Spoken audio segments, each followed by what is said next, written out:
Makanya kalau dalam kitab Hikam itu disebut al-aqil mayyakul madza yaf'alu wa hubi wal ghafil mayyakul madza af'al. Orang yang punya akal karena sadar ini wilayah Allah, semua milik Tuhan. Itu dia tiap hari berpikir, besok Allah akan melakukan apa terhadap dunia ini. Ini cerita ya. Mencintai seorang perempuan, cantik sekali. Dan itu dia menjadi ahli sunnah itu oleh hal-hal yang sepele. Karena istrinya cantik, ya namanya suami istri itu hubungan intim. Terus ditanya, Mas, masih ingin lagi? Masih. Silahkan diulang lagi. Wah ya tidak bisa. Katanya manusia bisa menentukan yang diinginkan. Itu tobat itu. Itu nggak bisa ditobatkan Mas Sufyan Ats-Tsauri. Orang cantik yang mudah nobatkan orang itu orang cantik. Segampang itu. Wal ghafil yaqulu madza af'al. Tapi orang yang lupa Allah dia setiap hari bilang, besok apa? Kita bisa melakukan apa? Seakan-akan dia itu aktor, dia penting, dia subjek permanen, dia. Padahal kita ini hanya objek kehendak Allah Subhanahu wa taala. Makanya saya sering ngaji, sering bilang saya. Ketika Anda mensifati Allah, dia yang menghidupkan. Sudah itu tanamkan sehingga ketika kita mati santai saja. Kenapa santai? Allah punya cara menghidupkan kita. Zaman kita hidup juga gak tahu caranya ngelola jantung, ngelola paru-paru. Kamu juga gak tahu ngelola oksigen yang tidak beracun, tidak mengandung polusi. Tahu-tahu hidup.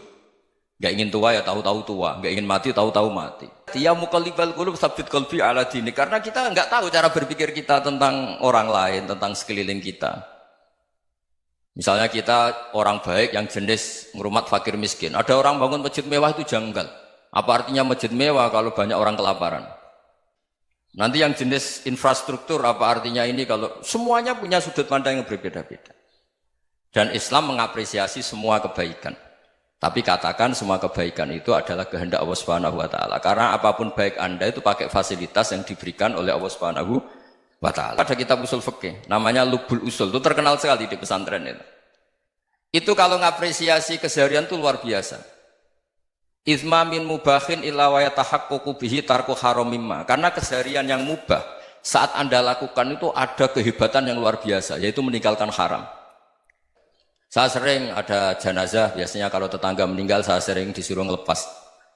Saya bilang orang ini baik karena sering ngelamun di rumah, sering nganggur di rumah. Ditanya sama anaknya, kenapa Gus nganggur baik? Ya kalau dia nganggur artinya juga agak berbuat sesuatu yang maksiat kan? Ya kan, orang nganggur di rumahnya ya tidak bunuh orang, tidak maling, tidak korupsi, ya namanya nganggur di rumah. Lah cuma istri cara pandang nganggur gak menghasilkan uang itu. Tapi juga gak menghasilkan kriminal kan. Orang yang sedang mapan uangnya banyak, malam itu tidak kelayaban itu sudah luar biasa. Melawan nafsu supaya tidak maksiat itu sudah luar biasa. Sehingga Imam Ghazali punya riwayat yang agak unik. Hatta takuna ibadatu akhiri hadil ummah iku an-naum. Sehingga suatu saat ibadah terbaik umat ini itu tidur.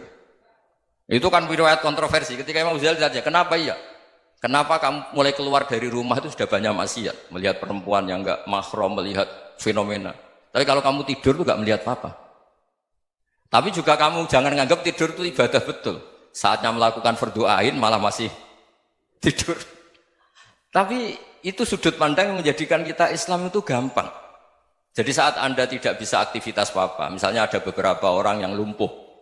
Lumpuh itu memang nggak bisa Jumatan, nggak bisa ibadah, tapi dia juga nggak bisa maksiat. Sehingga tidur menurut Allah Ta'ala ya wa min ayatihi manamukum billaili apa? Wan nahar. Karena di tidur itu selain ada unsur istirahat, jaga kestamina, juga ada unsur meninggalkan beberapa keburukan. Tapi karena kadang kita ini punya ide-ide besar.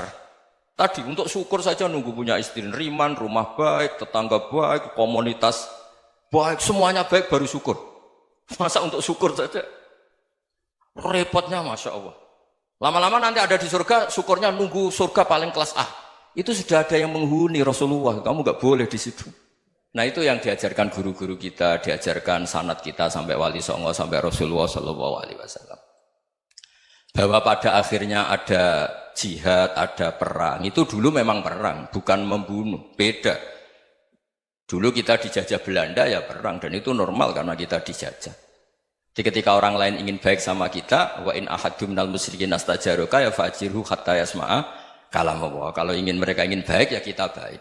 Karena memang Islam menghormati proses perdamaian.